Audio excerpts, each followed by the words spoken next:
Видеодневник, ден 1. Годината е 2002, септември месец, 13. Купих тази къща за изследване на паранормални явления, защото чух от един много интересен човек, че тук се случват необичайни неща и реших да разследвам случая. Но за сега нищо не се е случило. Предполагам, с времето ще разберем повече. Ден 15. Започва да се случват странни неща тук. Шкафове се отварят и затварят. Дори когато съм затворил всички врати, няма как да е течение.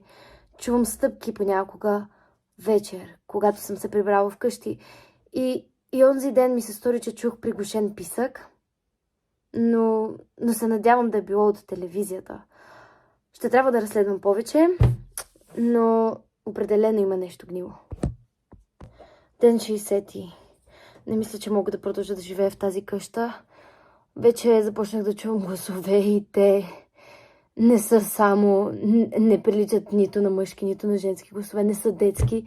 Казват ми ужасни неща и разказват истории, които ме побъркват. Аз не мога да остана да живея тук. Вече предметите се местят. Аз не знам дали е ден или нощ. Светлината ме обърква и не мога. Искам да избягам от ден 74.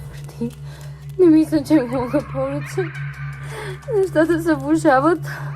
Вече не знам дали са в главата ми или не. Не знам дали са ново или не. Не знам дали това е видео или не. Просто реалността и сънят ми се сливат.